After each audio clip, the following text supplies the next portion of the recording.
It sounds like a Rammstein CD skipping. Skipping, You know, right. like It's extreme on extreme. Motherfucking goddamn orange peel beef.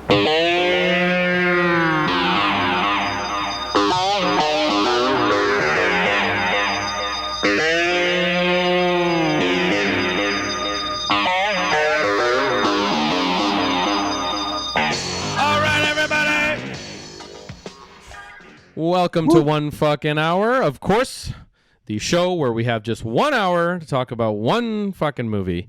I'm Evan Husney, joined, of course, we got to my left over here, we got Tom Fitzgerald in the house. Hi, everybody. How's it going? And we got also Mr. Marcus Herring, as always. Greetings. All right, and we also have special guest, returning champion to the channel here. We got Rami Bennett, and you know what that means? We're all in store for a demented ass flick if Rami's here. So, Rami, what's going on? Good evening, everyone. Thank you for having me. I know I would have appreciated a trigger warning before watching this movie. No, sorry. Nobody said anything. Oh shit. Sorry. No? Trigger You've warning. never seen it? You've never seen it? I'd never seen it. No, Evan was just like, watch it on the big screen. Yeah, make it loud. That's right. Blast the volume. Turn it up. Yeah. Crank it. Yeah, Funny. I think I might have said like it was an audio-visual treat or something, which might, in hindsight, Yeah, something doesn't like that. reflect Yeah. super well. Yeah. But Boy. oh boy, that It doesn't is bode what it well. is. It is what it is. But hey, We don't there is a make lot- these movies. No, that's we just true. talk about them for one fucking hour. But this flick, it does have some amazing stylistic stuff, which we're going to get into in the course of the hour here. So, and that, of course, is One Fucking Hour, your episode number 43, One Fucking Hour on the Entity. The NTT. All right, y'all ready for this? Yeah. All right. I'm going to start the clock. Here we go. All right, just a little background on this movie before we get into it here. Okay. The Entity from 1982 is the unrelenting and viscerally intense supernatural horror film starring Barbara Hershey as a working single mother of three in Culver City, struggling to make ends meet. The film opens as she is suddenly and brutally attacked and raped by an invisible force. After repeated nightly attacks, she is pushed to the brink of sanity and begins to seek out answers. Despite skeptical psychiatrists and high-budget experimental reenactments of the attacks conducted by paranormal experts, the film asks, could this be a case of traumatic psychosis or something much more horrific and far beyond our understanding? All right, so this is the movie tonight. I think how I first heard about this movie was, I'm guessing maybe around 10 or so years ago. I mentioned it on last week's episode, but Martin Scorsese published a list of his top 11 scariest movies of all time. 11 too is a funny number, but that's what he did. And this movie like beat out a lot of other classic shit on that list. And it was kind of like, whoa, what is this movie? I've never even heard of it. And that prompted me to go check it out.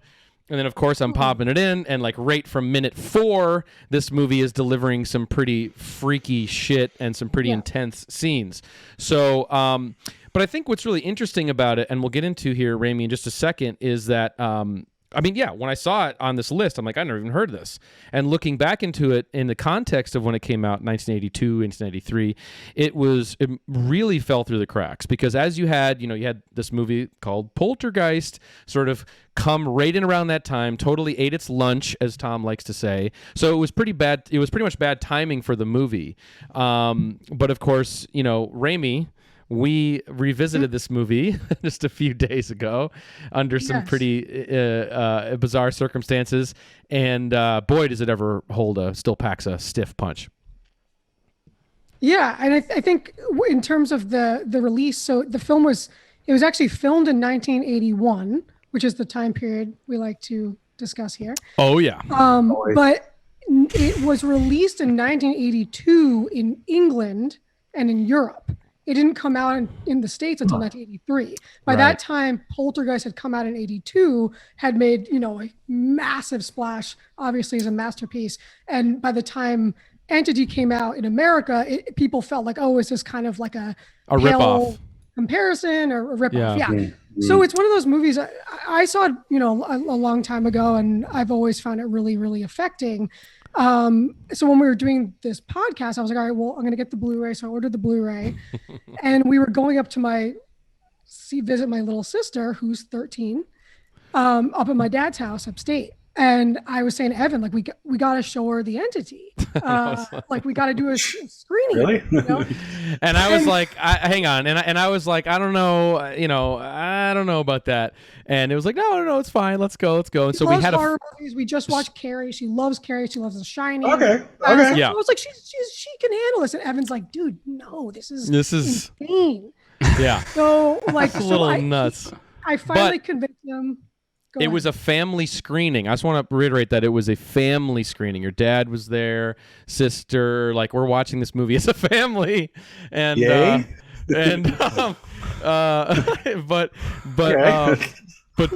go on, Remy. Go on. Sorry.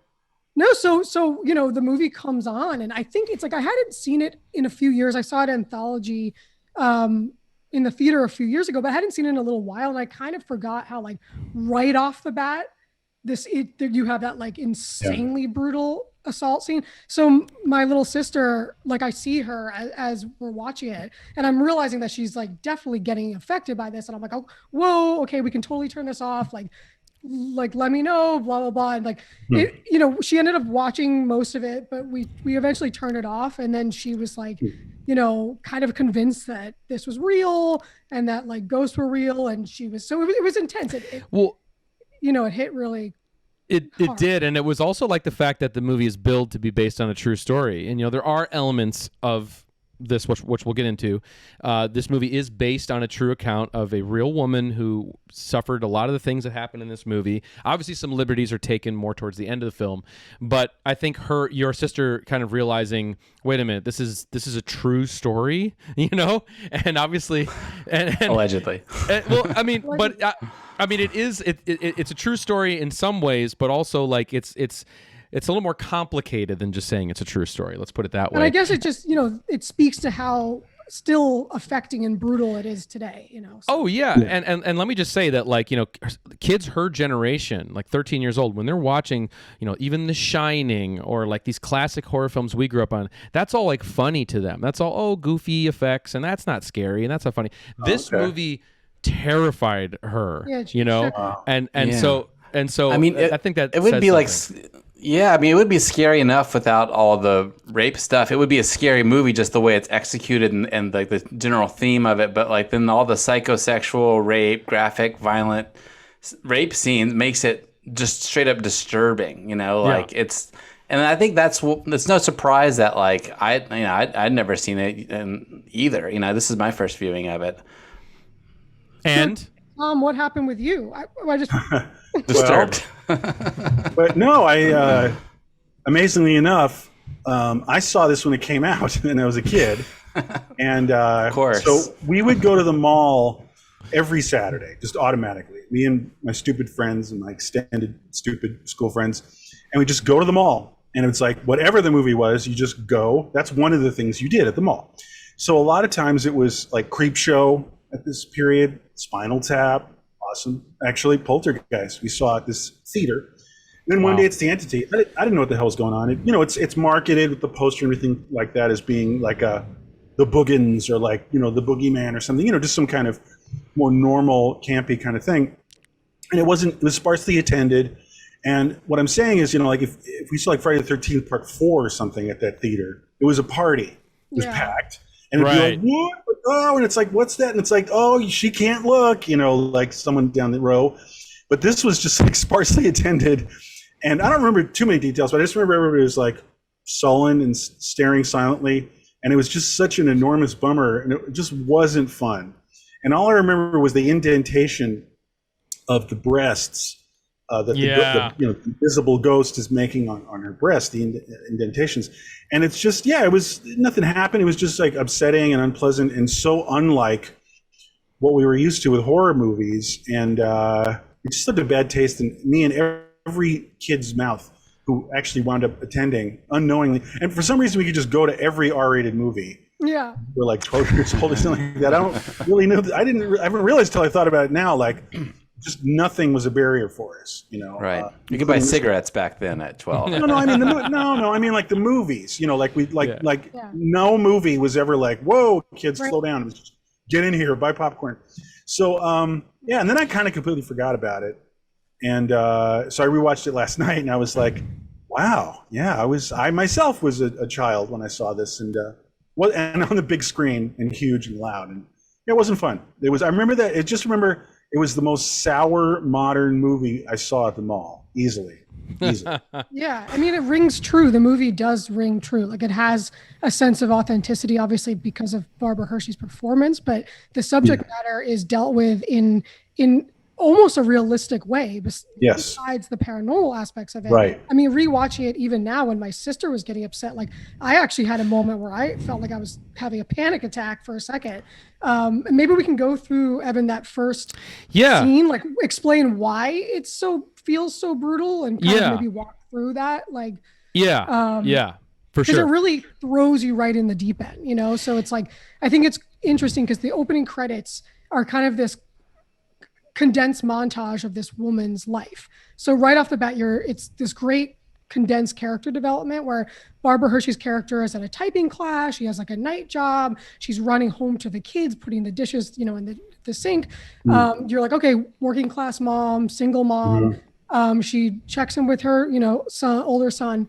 And then she goes to her room and is brushing her hair by her vanity.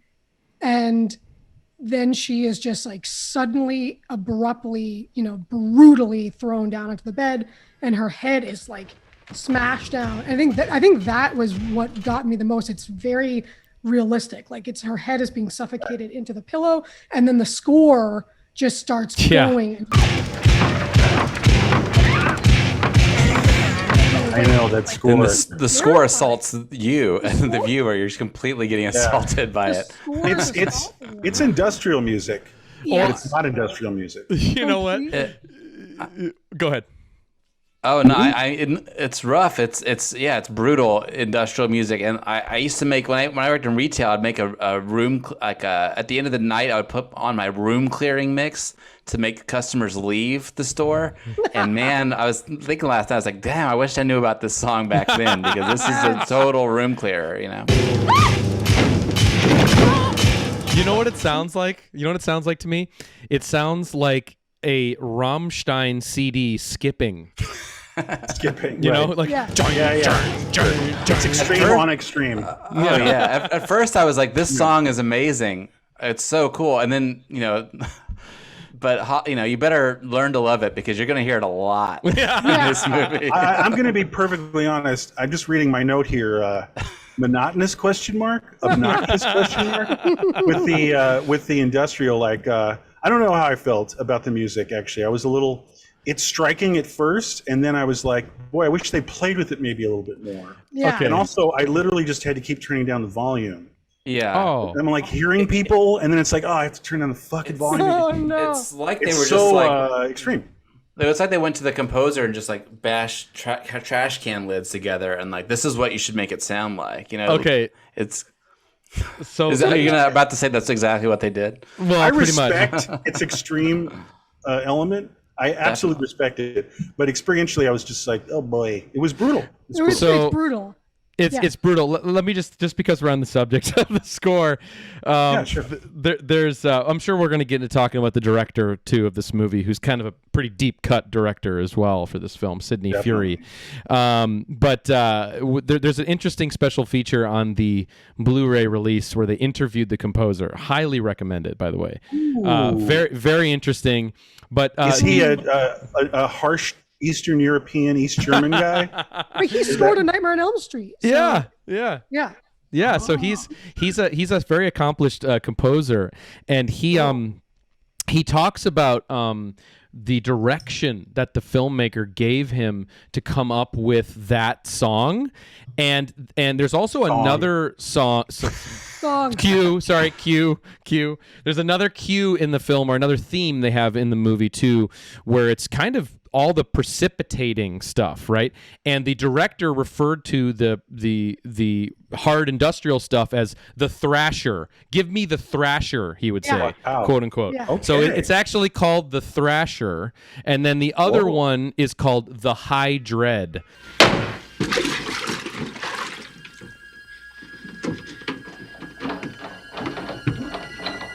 So High dread. Yeah, the high dread and the thrasher. So it's like, all right, now we're going to this scene. Give me the thrasher. Now give me the high dread. You know, and that's kind of tight, actually. Yeah.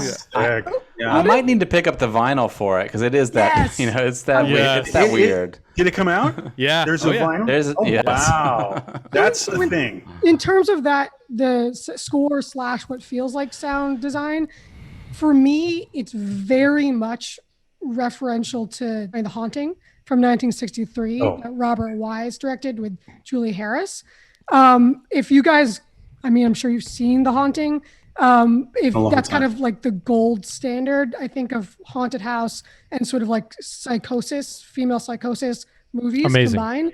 And the whole motif in that movie is the idea that when she's in bed, she keeps on hearing this banging, and the banging is the score, which is also supposed to be the soul of the house terrorizing her.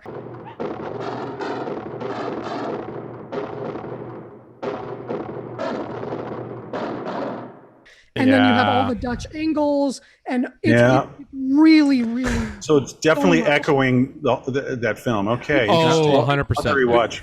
100%. And The Haunting is still very, very scary. Like, and it has a lot of, and so the scene when she still doesn't realize, Barbara Hershey, like, you know, what's happening? Is there a man in my house? And she's frantic. She's running around like the fucking, you know, thrasher music. And then you see like the mirrors, the reflections, the Dutch angles, and it's like the total, you know, kind of that moment of total chaos and hysteria.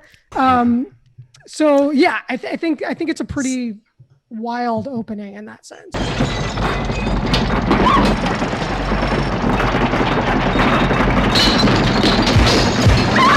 I gotta say one thing, just thinking out loud, like the extreme on and on, the binary quality. Like I was talking about my volume problems last night. I was trying to think of my neighbors, and it was just like I was like, oh, it's happening. And I had to race over to turn down the levels a bit. What's happening? What I'm saying is that indicated to me that there's a hard on and off. You know what I mean? Like it's just like, hey, birthday cake. Right. You know, like there's not even 1 second of ramp up. That's all. So much broken glass.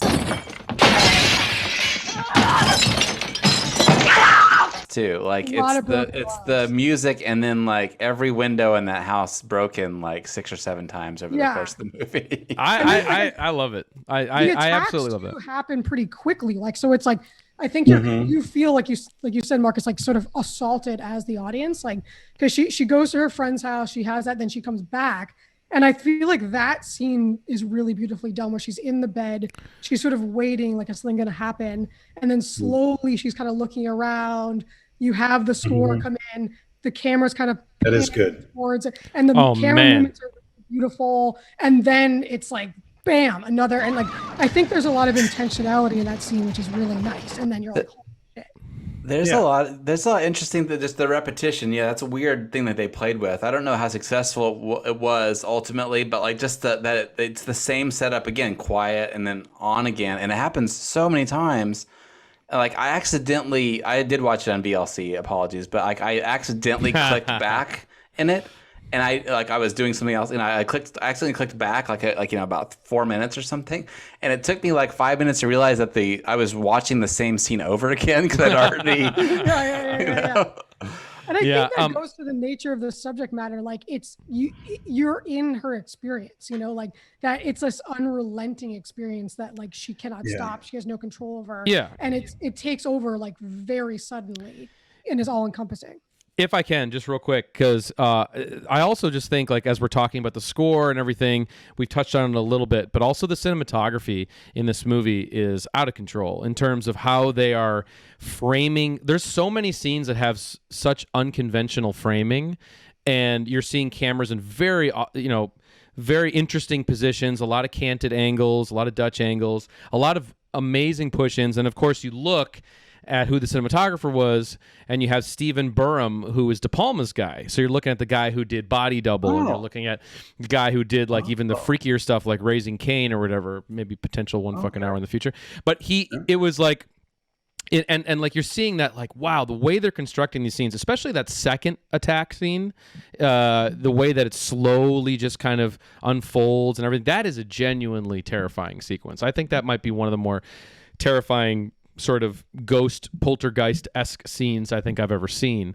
But if we can, just to back it up, let's just kind of fill in the gap here with the movie. So after the first attack scene, she runs out of the house, she takes the kids, she takes everybody and goes to her friend's house and seeks refuge sort of there, right? And that's really interesting because in that moment, her friend talks to her and basically says, you need to seek psychiatric help, I'm paraphrasing, but that's such a key moment because that really takes the movie and then grounds it, into like, wait a minute now here, maybe this isn't just like a supernatural film. Maybe there is something else that's going on. And I think that's a really smart move, even though it's based on the real story, which we'll get into. But I think that was an interesting move. But then, of course, she kind of senses, Barbara Hershey senses she's not welcome in the house. So in another kind of wild scene, they all leave the house and sleep like in the car on the beach, which I think is also kind of a nice moment there. But then she goes back, and now that's where we're at now and what we're talking about in terms of the second attack scene. And so, yeah, it's just completely relentless. But the movie, and maybe, Raimi, you want to get into this, plays really with a theme that's obviously much more prescient now, but back then is just the theme of being believed, and I think that's truly what is scary about this movie in a lot of ways, and something that this character is going throughout the entire film, right? Yeah, I think the film definitely, watching it with a modern lens, it's definitely like a feminist parable, but at the same time, it's a legitimate horror film. So I think the film is interesting because you can view it on many levels. Like you can view it as a complete metaphor. You can view it as an exploration of sort of like psychoses and trauma and all that stuff. Or you can view it as like, this is a supernatural paranormal movie, So I think it's interesting because in each scene, they kind of play with like all of those dimensions. And as the audience, you're kind of asking all those questions and looking at it from all those angles. And I think the scene the very first scene when she goes to see the psychiatrist, played by Ron Silver, and it's, she's completely just thrashed and beside herself and like a shell, she's been assaulted for like 3 nights straight. Her life is, in danger. And that scene is so interesting to me because it mirrors so much when when someone is assaulted and they have to go to the hospital afterwards and they're interrogated by a doctor or they're interrogated by police. And it's sort of this re-traumatizing experience, and also the history of women living through that and not being believed, so it's like within that experience, you're sort of witnessing the way that like, the medical institution treats women sort of as like second-class citizens, and so there's all that Freudian stuff about like the hysterical woman. He's sort of like the intellectual coming to save the working class mother, and she's just, she's not being taken seriously. Even from a psychological standpoint, he's not interested in hearing, well, I noticed that. Yeah. Not just dismissed by like, like a general practitioner doctor about like, well, this is witch doctor stuff. This is absurd. Let's talk about damage to your knee or something like that. Like you'd think a psychiatrist would at least play ball. Yeah. And right. he doesn't at all. And I was surprised that character did that, and was of course trying to steer her in a way that was, to make her less crazy, quote unquote. But I don't know what his long-term goal was because, he does some talk therapy, right? In the sense of getting to know more about her backstory, which helps him in whatever he's trying to do. And it does help us. What do you guys think of that? I mean, this character, I'm ignoring the real story because I do not know it. But in the reality of the film, like, what do you think of the baggage this woman is carrying? Yeah. And what a psychoanalyst would probably, who might have seen this before, Yeah. seeing her, like someone is hallucinating, someone is distorting something because Right. of their trauma. What do you think of that? How much that informs her past, informs what's happening to her? Well, I think it literally does from like a psychiatric perspective. It's funny. I'm doing psychology right now at school. I went back to school. So I'm studying right now. My course right now is about like adult pathology and disorders. And we're learning a lot about like PTSD. So I was actually doing research about PTSD in relation to like paranormal, people claiming that they've had paranormal experiences. And there's a very legitimate syndrome. You guys should look it up. It sounds fake, but it's called haunted people syndrome. And it is, and it's weird because there was a new study recently that they just did again about this syndrome, which kind of speaks about the fact that doctors don't tend to take this seriously because of obviously the history of like paranormal lore. But at the end of the day, it's a very, very, very extreme version of PTSD, where hallucinations become almost tactile. So obviously there's forms of like psychosis with like schizophrenia or other things where you have auditory hallucinations, but there's a more extreme version of almost like a night terror where you actually manifest these hallucinations and can sometimes feel the presence, and there was something I was reading about called like the betrayal trauma, which is directly related to people who were sexually abused as children by someone who was close to them, like a parent figure. And there's obviously a huge amount of shame involved, but there's this idea that you need to protect that secret so much because you can't even admit that. You don't even admit that yourself. So then it gets so buried and so repressed that later in life, when it manifests, it's like that much stronger, but comes out as a projection of your psyche. So I think that is like, and there are many cases, and that the real woman, Doris Byther, was experiencing this, and she was dealing with psychiatrists and therapists who were talking about this stuff, and she decided to go towards a parapsychologist because there's also another syndrome where people almost feed off of that, people that are validating that, they kind of go towards that because that's their isn't that a confirmation bias too? Yeah, exactly. And there's a psychological contagion that's also a proponent of this. So if you have people around you that you are kind of egging on or bringing into that environment, back and forth, they're reinforcing it, and then it creates this sort of tension. And guess what? I do know that this woman had this experience, whatever it was, in 1974. Yes. Which is pay dirt time for people like talking to their plants and aura photographs of people's auras. So it was in the zeitgeist, it's simply stated. I just wonder if this had happened 100 years before with this woman, or something like it. It would probably just be that Jesus Christ is talking to her. Exactly. Wouldn't it be like a succubus or incubus or something, right? Like, I mean, like that's like a historical thing, right? Like that. Well, there's the historical, but I mean, like in the pre-paranormal, like Western 20th century context, like it would all just go right to religion. Completely. Like we're like post-religion, Right. That's a really good point because it's like people are drawing from whatever the vernacular is of the day, that's and in 1974, I mean, you have the Amityville stuff happening, right? You have the ESP stuff happening. I mean, so it's all very similar. It's basic. Yeah, Evan, go ahead. I was just going to tag in right there just because we talked about that last week with Martin. It's another film about superstition and modernity. Right. Yeah, exactly. Which is, wow, we didn't even intend for this to happen. I know. But it's so weird. And we were really at the end of the end of last week's episode, we were really getting into the idea of kind of the power of suggestion, as well, in terms of how that sort of trauma and that trauma linked with Martin. But Marcus, you say something? Yeah, I was just thinking the role of the psychologist in this seems to be to kind of like justify pushing her to the sort of like Ghostbuster type guys, the guys that work at the university in the paranormal lab or whatever. So he kind of pushes her. It's kind of complicated because he does come in and save her from there kind of, later on. But I don't want to get into that now. I just wanted to, like here's what's going through my head watching this is like, I'm a total skeptic, right? And so like a lot of this stuff, not about the rape stuff, but about the ghosts, you know, and like ghost skeptic. Okay, just want to clear that up.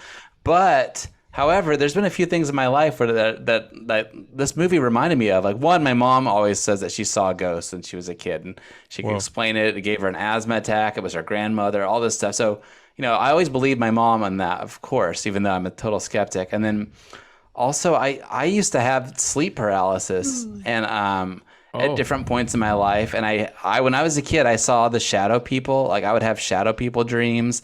And they would come in and pick up my bed and spin the bed around, and like it would be hyper real, My God. you know. And sometimes I would wake up and I couldn't move, but I could see around, you know. And I would think that there would be a figure there. And one other time, I woke up and this is when I was a little bit older, like a teenager or something. And like I woke up, I couldn't move, and I felt something pulling my leg, and it pulled me off the bed. But then when I woke up, I was in bed again, but it was like it was real, you know. But then, so some of these things, like I'm like more skeptical than anybody you'll ever meet. You need to see someone. But I've had some of these experiences, you know, and so it's Haunted. That kind of stuff was going through my head. Haunted Marcus. I was going to say haunted Marcus syndrome. I gotta show you this book. You can't really see it. You guys Holy shit. Hold it in front of your face. I babe. got it. Poltergeist. Oh, right. Yeah, yeah. Ah. Replace your face for a second, and then it hits the boom right there. Okay. All right. Found this at a used bookstore the other day, and it's Poltergeist, and it's the same font that like from the Poltergeist poster, but I know. it's a parapsychologist who wrote this book. I swear to God, Steven Spielberg and Tobe Hooper read this book, but it's from the 70s, and it's a parapsychologist talking about all the different departments of parapsychology at the time, the history of parapsychology. What you're talking about, Marcus, he touches on a lot. And in the 70s, there was like a huge resurgence of this parapsychology research at like UCLA, Princeton, Duke University. Right. In the 30s, it was sort of like when it first started, and then the 70s, there was this renewed interest in all that stuff, like you were saying. Post LSD hangover from the 60s. I mean, it just is, you know, mind expanded people. LSD, and then then the telekinesis, I can move stuff with my mind. Yeah. People were genuinely really researching Stoned. stuff, you know. Yeah. And so More open-minded, to be kind, you know. Well, what's interesting about the book when I started to read it is the guy says, when we start learning about poltergeists, what we learn more about than demons, spirits, or ghosts is the nature of the human personality. And so even the parapsychologist, that they were studying that because they were psychologists. They were, you know, it was just about how do we what happens when your mind can actually project phenomena. Right. And it could that is a qualifiable phenomenon. Right. What is happening inside a person's mind. Yes. It's as much as anything happening in any person's mind. Exactly. And so it's less about just, you know, plates being thrown around and Right. disturbances. And it's really about, like, That's valid. Stuff inside of us, we have this energy. Right. What happens when it kind of crosses over, and what's the difference between our brain and like real versus, you know, what's inside our mind. So Evan, if I can tag in, sorry, because it's a great little segue there too, in terms of you know, we were talking about in Martin last week. We're talking about the real story behind the Amityville Horror House, you know, that it's based on.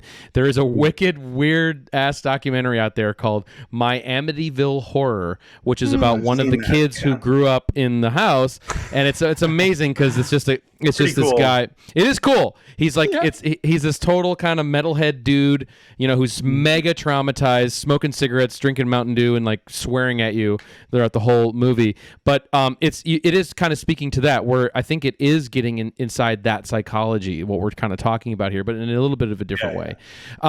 Real quick, there's a lot of suspicion. I mean, not suspicion, but wasn't there like a lot of evidence that the Amityville people just kind of made it up for the book type thing? I think there's a lot of, without spoiling the thing, but it's a lot of power of suggestion. It is very Martin, what we were talking about at the end of the Martin and episode. child abuse. I mean, it's just straight up child abuse. It's like we're going to This guy was very abusive. Yeah, Right. abusive. And Something bad did happen at that house. Yes. Which just would freak out if you lived next door to that house. Yeah. It would balloon up into this strange hell on earth, pulsating weird place instead of a place that was maybe a crime scene. Yes. You know, you know, people get the fears and they do things with their heads.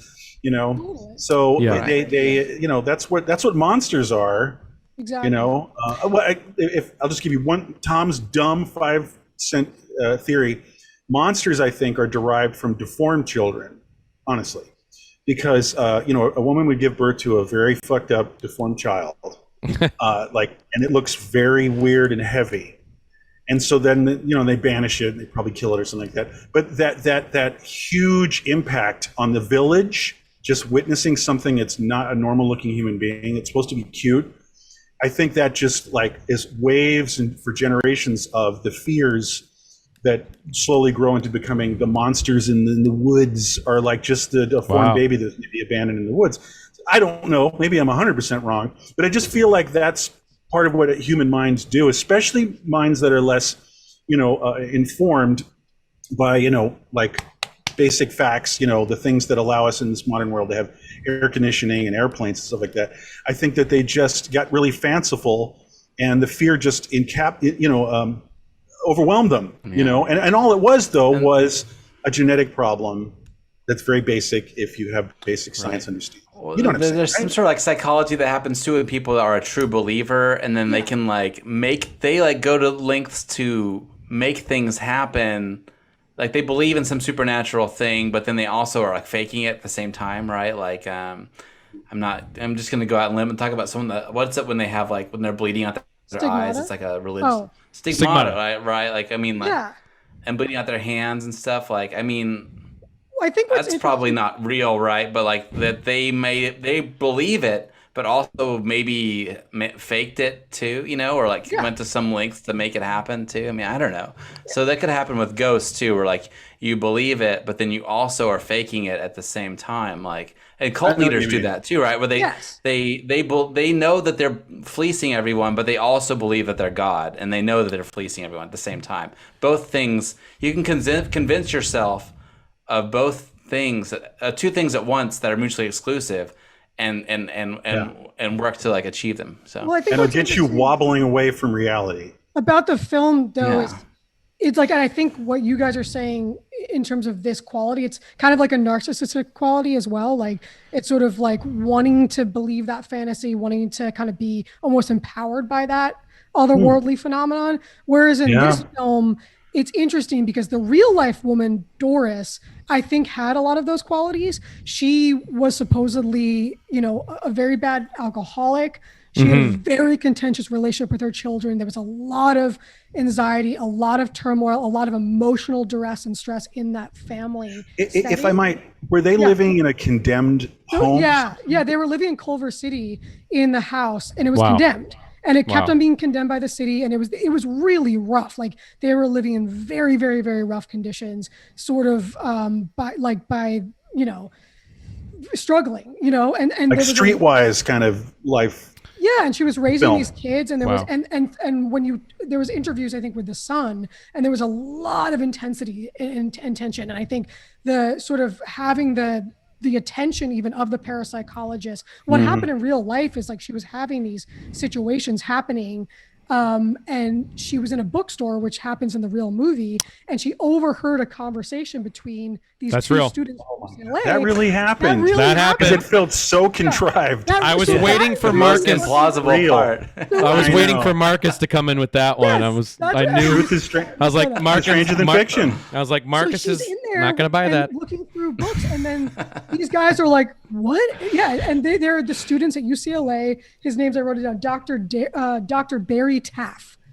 And so basically, what happened is they were like, "All right, let's go over, let's check it out." They bring a team over. They start documenting shit that's going on in the house, like green lights that are going crazy, and all these different, like you said, the aura shit. They're taking pictures. Weirdly, there's a rich tradition of spirit photography. Yes, totally, which is obviously completely debunked. Love it. At this point. But so he then, which is very strange, he and this doctor, this kid, parapsychologist, invites his friend over, who's a writer and a filmmaker, to be like, you got to come over and help document this. And that guy, now I'm forgetting his name, but he wrote Audrey Rose.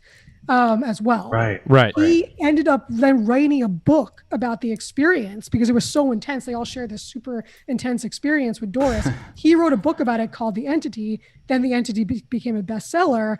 And then when it was made into a movie, he wrote the screenplay, and the same parapsychologist was the technical advisor on the movie. And so if I it was can like, say- Clear, it's a narrative book too. That's not what I like was gonna a say. true crime. it's a Okay, narrative sorry. book, but at the same time, it's really based on what happened because everything that's documented is pretty much like either what she said happened or what they witnessed happened. So there's definitely some embellishments, but it's based on a true. Now, can I just say, we have a bit of a side hustle book club here. Yeah. Is this the part where one of you guys says, "Here's the hardcover"? Oh, shit, I wish I had it. I wish You I guys had don't it. have that? I don't have it. The paperback? No, we should have. Okay. I know it's crazy, Next time we but do the entity. I will say the author is Frank de Filita. that's right. That's right. Yeah. I was just gonna say, like it's interesting. Also on the Blu-ray, if you get the Blu-ray, there's a special feature with the parapsychologist person who went to her house and in the true story or the real story, and had observed, and he details all the things that he observed in the house and talks about not only just orbs of light, but the change in temperature, the foul smell, things shooting out of the cupboards and whatnot. So it's pretty interesting, in terms of just this being a part of this. I have a dumb question. Sure. Why is this ghost so hostile towards her? Well, I mean, okay, so like in the same vein, like it can be looked at in so many different ways. Like, in one way, it's she insinuated that her father molested her as a child. It's in the movie. After that, she had a string of abusive situations with men. This is in one way, like the scene where she's talking to Ron Silver at the table, I think is actually a pretty beautifully acted scene where she's talking about her experiences from childhood. And, and from his I think they both did an amazing job. And totally. And from his perspective, it's like, this is part of that repression sort of coming back in a way she hasn't resolved yet At to all. terrorize her. I think in another way. But also it's a real ghost. I mean, it's complicated. But then also any reading of it's complicated. So I'll just ask the same question. It's like, what's the perspective of the ghost? Because I guess what I'm saying is, and I'm just opening it up to you guys, and I'm curious, like a lot of times ghosts have personalities, or maybe always ghosts have personalities in movies, and this one is a complete, void. It's just, it's unseen. Where's the ghost coming from? I think that's important because I think it's it's like when you talk about a projection, like the idea of I wanted to talk about this as well, like the idea of trauma itself, right? Like the haunted house film, you talked about monsters symbolizing people that make us uncomfortable. The haunted house film is about like turmoil within the domicile, within the domestic, whether that's family, whether that's domestic violence, relationships, and it's in that environment, right? And so the trauma acts in the same way a haunting is supposed to act, right? Like it keeps on coming back, it's reoccurring. And so I think this is a symbol of something that is reoccurring and basically will not let her go. Like this idea of these men in her life, she hasn't become free of them yet. The bad memories. The memories, the experiences, traumas. The hold they have on her, and in a weird way, the film is about that like journey that she's on. I don't want to use the that's word like Twin Peaks kind of, right? It's very those the people from the red from the Black Lodge, they eat negative vibes, right? Totally. But so they eat cream corn actually, but it's negative. Carmen Bozia. Pain and sorrow. Right. Can I tag in for a second here? Can I?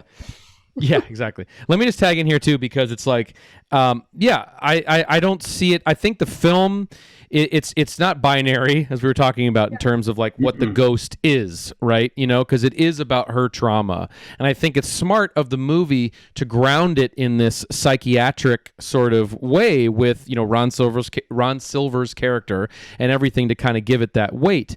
And just real quick throwback to the first Ron Silver scene, just to shout out to the filmmaking for a second.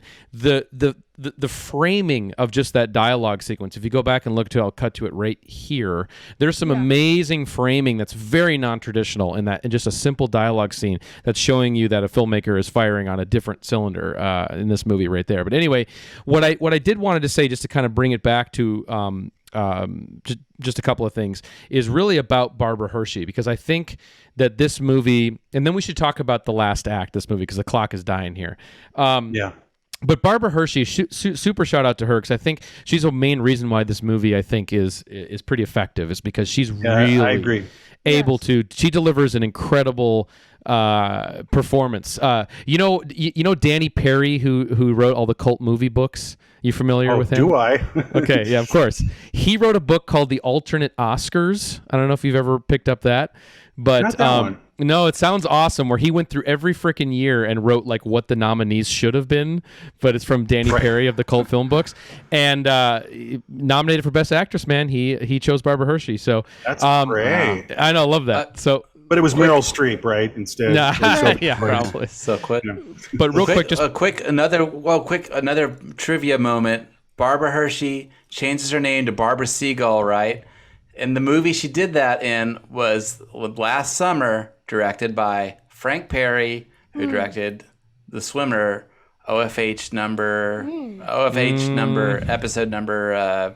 I'll insert it here. Yeah. Crazy. But what's amazing about her performance in this movie is what the filmmaker Sidney Furie did for her, which is he actually shot the entire movie in order. So the whole movie was actually shot in sequential order in order for her to be able to pull off this performance. And if you really pick apart all the scenes, as difficult as that would be in terms of all the assault scenes, but just imagining those set pieces that she's having to act, but just in that to make it effective as a horror film too. It's insane. And all the mirrors, we talked about the mirrors.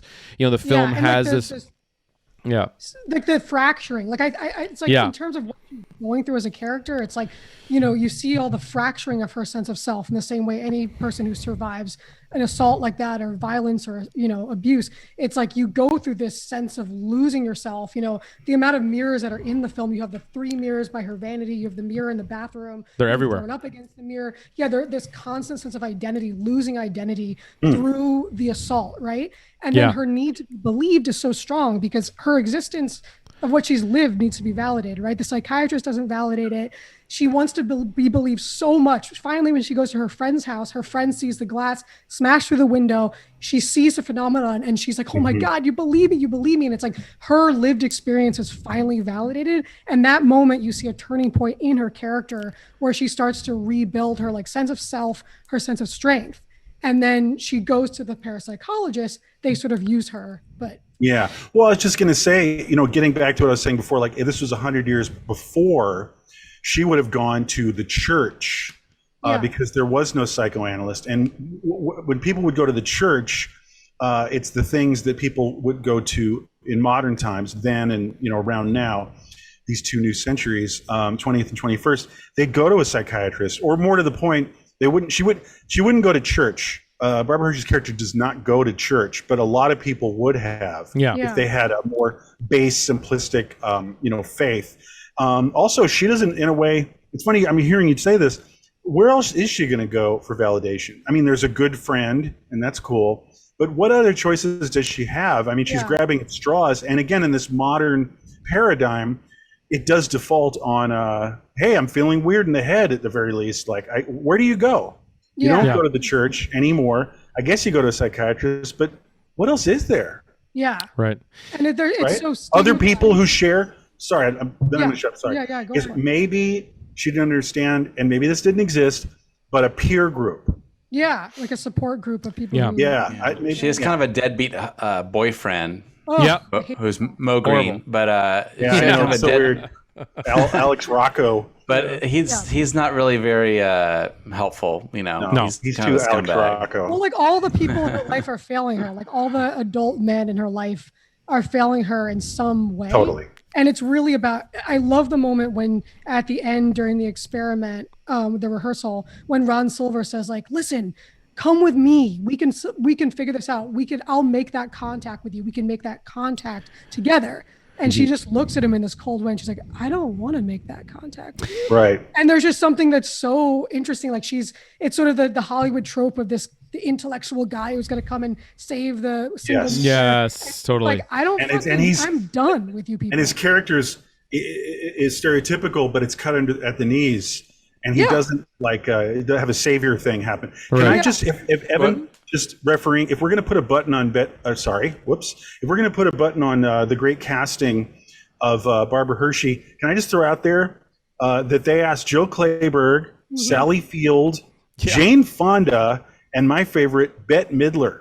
So can you guys get that around your head? Yeah. And Marcus, can you scare up an Entity starring Bette Midler graphic for me, please? Well, she was. My birthday's coming up. Well, that'd be great. She was in Bette Midler and Barbara Hershey did star together in Beaches a few years later. Let's not lose focus, though. Like Bette Midler, the Entity. That's all I'm going to say. Why bother? Okay, all right. Time out.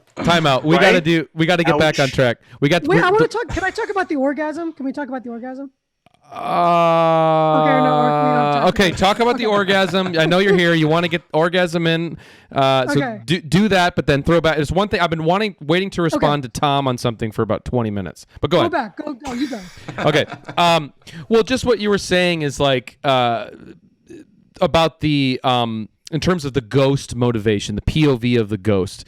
And it's kind of interesting because I'm not sure, maybe Remy, you can quickly clarify if this was in fact in the book, if the sort of paranormal rehearsal was in the book or not, because I sort of feel that the movie wrestles with the idea, and I think this is a producer's influence on a film, wrestles with the idea of like, okay, where do we go with this? Because as you know, at the end of the film, there's a little chyron or whatever that comes up that says she's still being haunted to this day, the person in the real story, right? So I think at some point they had to devise some sort of, I don't know, Hollywood-ish third act that would give us some sort of big payoff. Resolution. Some big resolution. Can I tell you the reason behind it or no? You can. I just thought it was interesting that the producers themselves of this movie kind of didn't know what to do with this ghost or what this ghost was supposed to be either. But Remy? Yeah. Okay, well, it's kind of weird from the interviews of the parapsychologist. Basically, what he said is that the writer of the screenplay said, okay, let's say UCLA gave you all the money in the world during this situation with Doris. What would you guys have done? And he's like, well, I would have taken a laboratory setting, recreated her home, isolated the entity, and that's what in my parapsychology book they say, that like their dream is basically to like create this controlled environment where they can manipulate and isolate these experiences. So that's why they put it in the movie. It's like wish fulfillment. It's a well-funded paranormal department. Yeah. Now this is the part of the show, everybody, and we'll be brief, Evan, all of us. Please. But all of us independently, when we were recently rewatching The Entity, immediately thought of course, Nathan Fielder and the rehearsal. That's all I'm going to say. You guys just opening it up here. Well, yeah, of course. I mean, even just it looks when there's that one shot where it's like you're in the gymnasium and it pans over and you see the back of the theater wall flats and you really see that and it really does look like him, building the alligator lounge. Same shot in Nathan Fielder's rehearsal. Of course, the same the way they're walking through it, almost the same way he does too. I know. It's like fully functional fridge. Like anyway, it was totally mental. It was the most mental moment I had. It was like I've never seen. It's like maybe the only other example of that, the rehearsal. Like, does Nathan Fielder know about the Entity? Well, remember the episode that Nathan for you about the ghost house, the ghost realtor. Right. Yeah. Anyway, so that's right. And Nathan for you. Right. Yeah. Anyway, but that scene. Oh, go ahead. No, I was going to say that scene reminded me of Demon Seed a lot, which also I'm a huge Demon Seed, which also deals with rape by a very strange computerized house. And, a howl. Like a howl, and she's trapped in that house that sort of feels like a set, and when the helium is moving around and I think that scene is really dude good. I want to just say real quick when those liquid helium guns, like those fucking American Gladiator looking guns, are roaming around, Like that's some crazy shit, man. You want one of those Nintendo don't you? game. I want one of those. Yeah, I do. I love that they put like a liquid nitrogen bomb above her, and then they know that the ghost can like move things and operate things, and they're like, let's give him some laser cannons and a bomb and basically a bomb that can go off above her at any time. That's But we'll put up some glass to protect her, and never mind that like every 5 minutes in this movie, every piece of glass in breaking. frame is destroyed. Loudly. Very Marcus. In the movie, like she's alone by the end of the movie, right? By the end of the movie, she's alone with the entity, basically. Like what I was saying before is like all these different people are constantly failing her. Like the deadbeat boyfriend leaves her because he can't handle it. You know, the father betrayed her. The psychiatrist is not validating her. And the paranormal guy, she thinks, oh, these are the guys who get me. And Yeah. the commentary says that like basically they use her as a lab rat, and she's completely objectified and put in extreme danger. And that situation. Yeah. Right, but then That's the reading of it's complicated though, because the psychologist runs in and like saves her from the so But it's then like she walks in away from any him. clear sort of like metaphorical reading of it's complicated, because you're like, well, the psychology guy saved her. I think that's producerial confusion. I honestly do. I think Yeah, that I bet. I actually think that there's a lot to extrapolate, out of that, like what you're saying, Raimi, like 100%. Yeah. But I do think there's producer confusion on the themes or what it's supposed to be, because it's somebody at the end of the day. Tom, you said at the top of the episode, this is a bummer ass movie. You know that some producers were watching I this know. and trying to steer it in one direction. And I know evidence of that, 100% evidence of that, is the last line of the movie. Welcome home, cunt.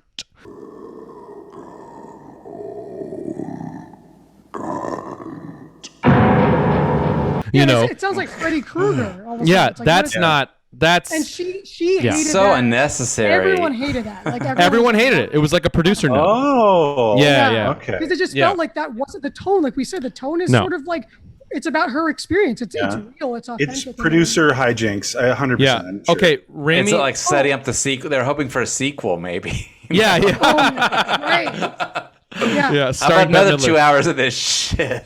Well, okay, but we didn't talk about really the prosthetic boobs, which also A little is bit. that's pretty wild. But the orgasm scene is interesting because we don't have much time to go into this. Go for it. But I think that is also really interesting in the vein of like the ways that people try to make women like complicit in their own assault. And so I thought that was a very key scene because, and the same thing happens in like Straw Dogs.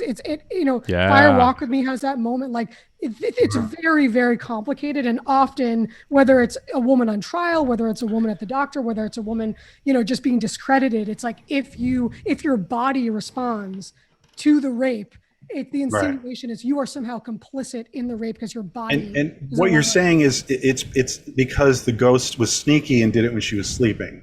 Exactly. So she didn't have a full consciousness.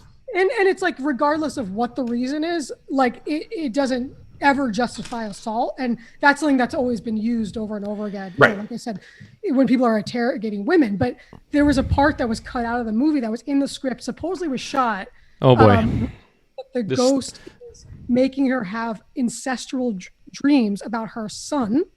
Because her son supposedly is just putting This wouldn't be a Raimi 1 fucking hour without some reference to that. But go on. Right. Yeah. Okay, all right, I'll skip over it very quickly because no one wants to hear about this. But fuck. I do. No. What? No, I feel It's like- just funny. It's No. funny. No. The consistency. It is. They cut it out because it was like they were like, you know what, we don't want to go there. But then it is insinuated. There is an insinuation that the psychiatrist is claiming that. So. Yeah, that's true. Can I bring something up about the teenage son? Yeah. I just did a little reading, and we're saying that she's a very much alone woman. More and more, she's alone. Where does her friend go, by the way? The female friend. Yeah. Like she's more and more alone. She does have this like pretty much adult-aged son who lives with her and obviously loves her and cares about her. No. But what I read was during one of the times when he's part of the attack, the actor he broke his wrist. Yeah. And so they had to write him out.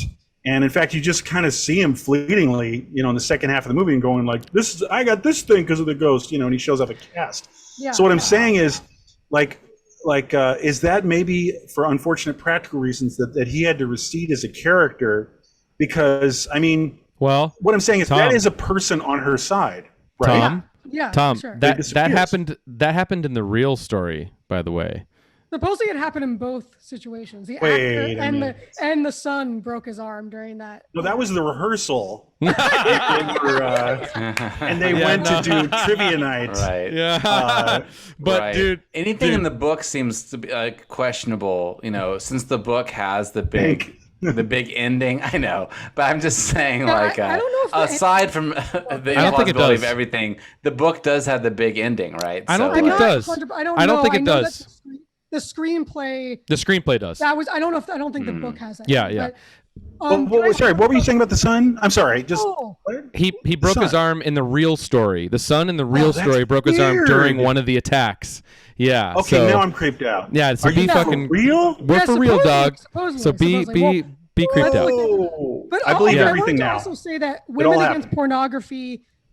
Pornography organization in the 80s protested this movie. When it came out in London in 1982, there were huge feminist protests, sort of militant feminists who obviously had never seen the movie, who were saying, depicting women being assaulted and blah, blah, blah. And so I think that really hurt the movie, and it really hurt Barbara Hershey. I'm bringing A this lot. up just Yeah. to kind of bring it back to like why this kind of receded in a lot of ways, and I think at the time there was so much happening politically that instead of understanding that the movie is a metaphor and it is really a feminist film in so many ways, that it was sort of shoved under the rug basically by saying, oh, it's depicting women as victims, but it's actually talking about the nuances of trauma and Well, you just said it.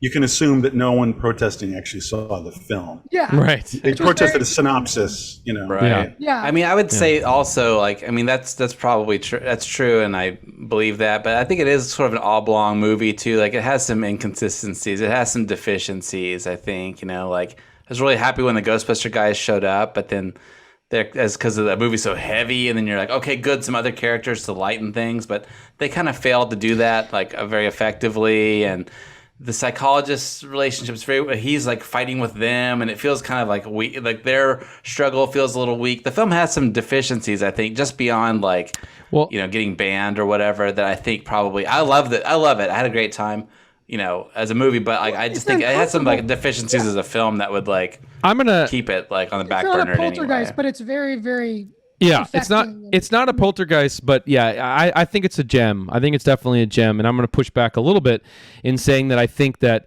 these are some of the most well executed horror scenes I've ever seen, and I'm going to just say it here. I honestly think between the sound design, between the camera construction, between the performance, honestly, going back to what we were talking about at the top of the show, it's like even a 13-year-old girl who finds all the shit we grew up on hokey as shit, Right. all those movies. You take all the history Still, of films, The Shining, Kubrick, that's, still freaked whatever. her out. Yeah, or Well, Silence of the how about Lambs, this? that's not scary at all, and then Well, this how is about like, this? oh. It was the fuel to power this avant-garde film, Outer Space. Oh, there we go. So just Okay. let's say that really quickly. Somebody? Tom, Peter, Marcus. Peter Tscherkassky, known for doing found footage things, did this very powerful, insane kind of looping few seconds of the film, The Entity, and it's a very intense, hypnotic, powerful, experimental avant-garde film, and I think it's half of it can be credited to the power of what he's using, which is the film The Entity. Seek it out. Yeah. Outer Check Space. it out. Yeah, We'll show you some clips of it. And I think also, like I said, The Haunting, those two films about sort of like a mental breakdown, the fracturing of a woman's mind mixed with the terror of that experience. I think both of those films really bring that point home. Be a good So double feature. Great double feature. Yeah. All right. Yeah. all right. And That was a... that was, yeah, right. Oh, we did it. that was a cage match and a half, 1 fucking hour on The Entity. I'm sure we left man. some stuff on there, but I wanted to shout out Kayla Janice's book. yeah. Because if you guys have a copy, anyone has a copy of this book, she has an amazing essay in it that talks about her childhood experience with The Entity and the Oh, wow. ideas of trauma. When I talked about the reoccurrent haunt and how that reflects trauma, she talks about this in a really eloquent, beautiful, affecting See, way. I knew there'd be books Just I didn't Yeah, know I know. Yeah, it was just special. This is a book. She's an old friend. Yeah, special shout out to Kayla Janice. He goes, And Marcus known her for like 20 years. Yeah. yeah, 10-ish for me as well. The House of Psychotic Women by Kayla Janice. It's a great book. It's a very personal, her kind of personal life story, but also her journey through these movies that share a lot of themes that she, kind of relates to with her life story. And it's a very powerful read, but it also turns you onto a ton of amazing films.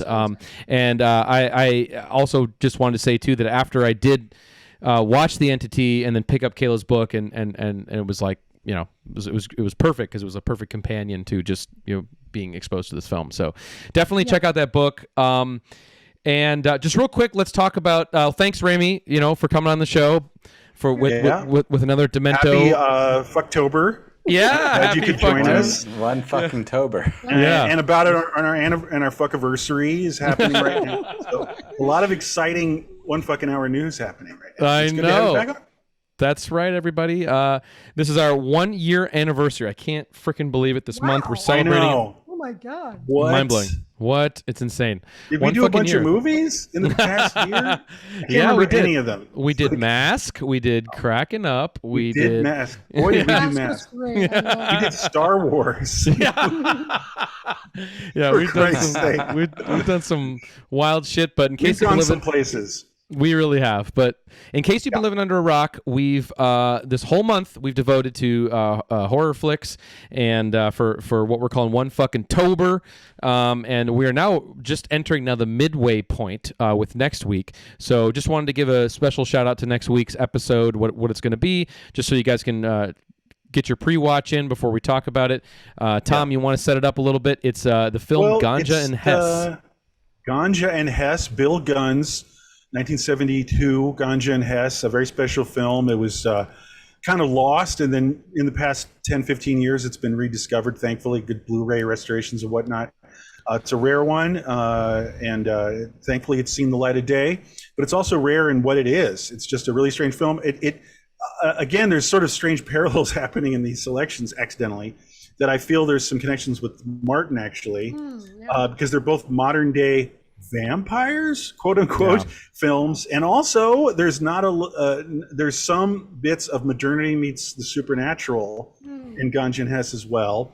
But what I wanted to do, to be perverse, was actually wanted to do an hour on Blood Couple, which is the VHS bastardization of Ganja and Hess, which was the only way to see Ganja and Hess for years on VHS. That, by the way, you can watch Ganja and Hess somehow in streaming land, but also Blood Couple, the same film but a different film.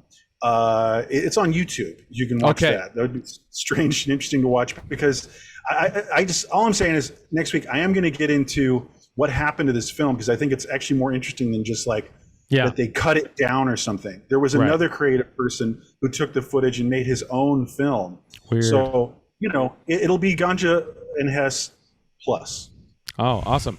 So that'll be next week, October 17th. That episode drops next week. And then the week after that, for One Fucking Tober, get your pre-watch in, everybody, for October 24th. Got a huge mistake. I know. Yeah. Hopefully we don't regret it. No, I think it's going to be great. It's it's going to be awesome. Yeah. It is a Canadian shot on Super 8, motherfucker, from 1989 film called Things. Okay. Now, this movie... Holy shit. I released it on DVD in another lifetime. It seems like another lifetime. And Tom did an audio commentary track, Sight Unseen. He did the audio commentary for a film he's never seen, which I don't think has ever been done before. I don't think so. Not common, Not common, but it was great. So we're going to kind of play some of that, because I think it'd be funny to play some of that back on the air. Like you and me will go back 10 years or so. Yeah, Things appreciation. It is. It's going to be great. But also special guest. Wait. Yeah, it's going to be amazing. Also special guest Joey Izzo is going to be back. He was on our amazing One Fucking Hour in American Movie we did. He'll be back. And Joey, Joey Izzo. So Joey's good people. Yeah, Joey's good on the channel here. So that's how he talks. That's exactly how he sounds. Joey from Brooklyn. Yeah, Joey Izzo. Joey Izzo loves Canadian movies. Joey from Bed-Stuy. Yeah. So we can't let you go without your moment of Zen. But still I need doing to. that. We are. It's Oh, you kind of gotta set this insane. up, right? I'm going I to. love it. I'm going to set up the moment of Zen because we have two. I actually want to. Let's watch one together now. Okay. Because I have it here and I went to all the goddamn trouble, and then I'm going to set up the second one. Okay, and that'll be our send off. So the first one is double dipping on the moment here. So there's no rules. There's no rules here. Except Ramey's here. the hour. Yes, that's we're beyond that shit. So Tom, the filmmaker, one more time. Ramey, the filmmaker of the experimental works, again is. I might be mispronouncing the last name, but it's Peter Tscherkassky. Okay, there you go. Yeah. So Peter Tscherkassky. Yeah, he's done a couple of projects based around the entity, right, Ram? Is that right? Or two shorts. Two shorts. Short films, yeah. Oh. Two short films, and it's cool how he did it. 'Cause I think he got a print of the movie, and just fucking went to town on it, like thrashing it up and recutting it. Thrashing the thrasher. Yeah, Bob Gummin style. Yeah, exactly. So I just picked a little segment here. Hopefully the audio plays for you guys. If it doesn't, it'll play for the folks at home. But here, just check out a little 24-second snippet of this short film. I'll put the link to the full film because it's on YouTube in the description of this video, so you can check that out. Sick. But Great. here's a little moment sample for you. Is it going to be extremely loud? I hope not. Here we go. And extremely close. Okay, hold on. Wow, so weird. That's wild. See it after just watching the interview. It's really hard to get an idea what's how he's achieving that effect. Right. So cool. I kind of wish it looked like that. So that's pretty dope, and It's dope, and that's like a half an hour. Yeah, it is. It's pretty very cool. intense experience. So turn it all the way up and get Yeah. a big screen TV and None of that Marcus outer shit. space it. Yeah, for sure. All right. Don't watch it on your phone. Your second moment is something you never saw coming, something that happened a lot in the 80s with movies. Very weird that this is real, okay? But there is an entity Atari game. Oh, shut up. No, I quit. Are you serious? Yes. Prototype. Prototype, right. Yeah. No way. Yes, but you can Get it. Yes. That's at the peak of the gold rush to like everybody was like, and you got to make an Atari game, you know. Right. Like Yeah. everyone was making. Dude. Box was like Atari game. And guess what? There's a mirror. Exactly. Right before the crash. Exactly. So Yeah. Nikes. I had to set it up because we're going to look at, for your moment, we're going to look at a little gameplay from the Entity Atari Real. 2600 prototype. Yeah, it's pretty fucking insane. It's real. Unreal. But you can also play it. You can also play it in the Wayback Machine or archive.org or whatever has it. So I'll also throw the link to that if you want to play the Entity video game after you fucked with this hour. Yeah. I'm already playing the Entity game, man. So, all right, everybody. Well, that is those nice dig, dude. Yeah, those were your moment of Zen. And we will see you next week for One Fucking Hour in Ganja and Hess. Remy Bennett, always a pleasure. Thanks for coming back and warping our heads, as always. And we'll see you all. Always a great visit. Yeah, we'll see you soon. All right, peace.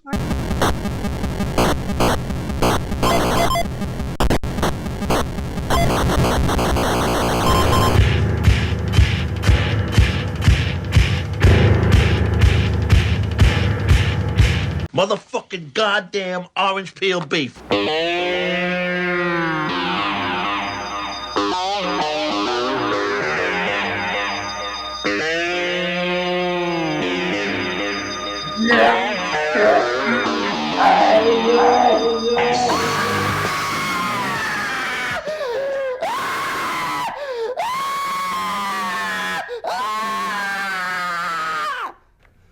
That was wicked, man.